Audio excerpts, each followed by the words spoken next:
O sea, para que el crecimiento sea bueno en relación a la inclusión social, debe tener varias características. Hemos mencionado ya algunas de ellas. Debe ser compartido por todos. A la vez, debe ser de larga duración. O sea, un crecimiento que sube y baja continuamente, que es muy volátil, o que va con corridas rápidas, o sea, un crecimiento alto en 2, 3 años para tener luego una caída o hasta un colapso en la economía.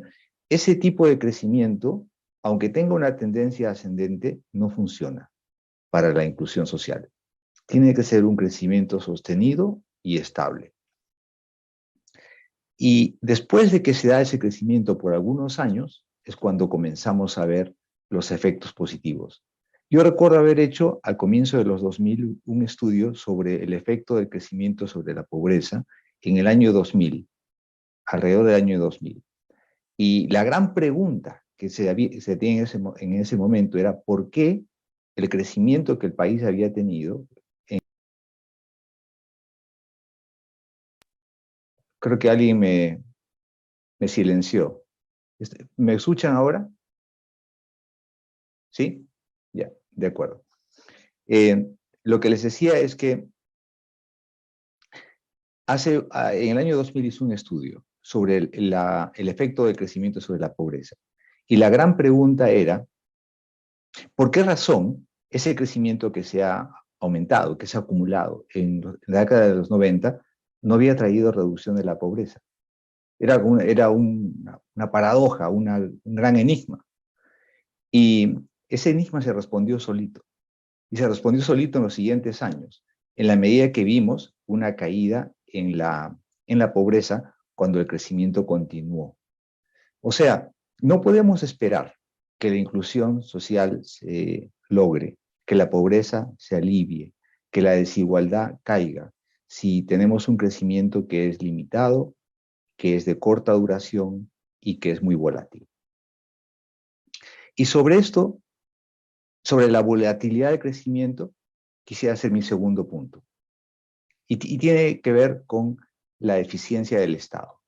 Porque para mí, más importante que los shocks externos son los cambios en las políticas económicas que va haciendo el Estado y que muchas veces retrocede y avanza, causando volatilidad en los mercados, causando volatilidad en los ingresos y llevando justamente a ese tipo de crecimiento que no ayuda a la inclusión social.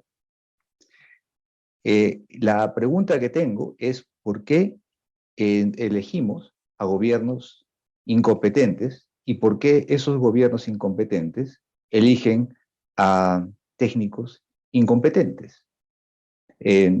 Para mí es una gran pregunta. Es otro enigma que quizás los politólogos podrían responder. Carlos Parodi hacía una analogía interesante con el fútbol y les decía a ustedes, así como todos alientan a la selección y quieren que la selección gane y tienen esa pasión por la selección, bueno, ténganla también por la economía.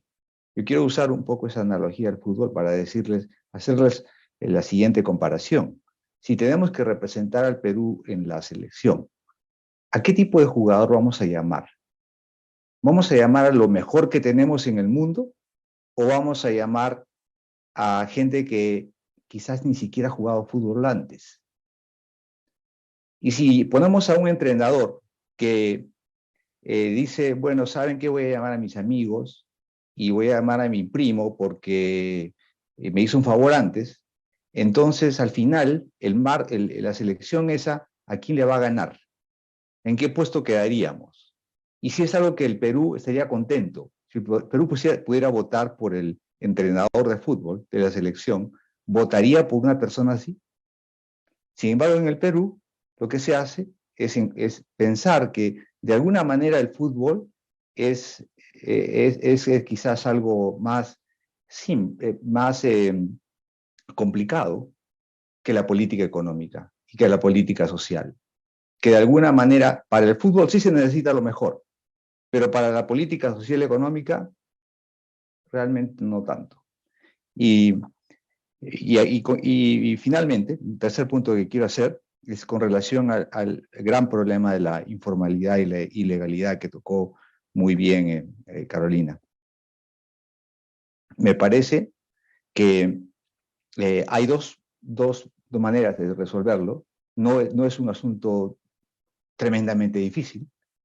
Hay dos medidas grandes. La primera medida es hacer la formalidad más atractiva, al hacer el marco regulatorio menos oneroso.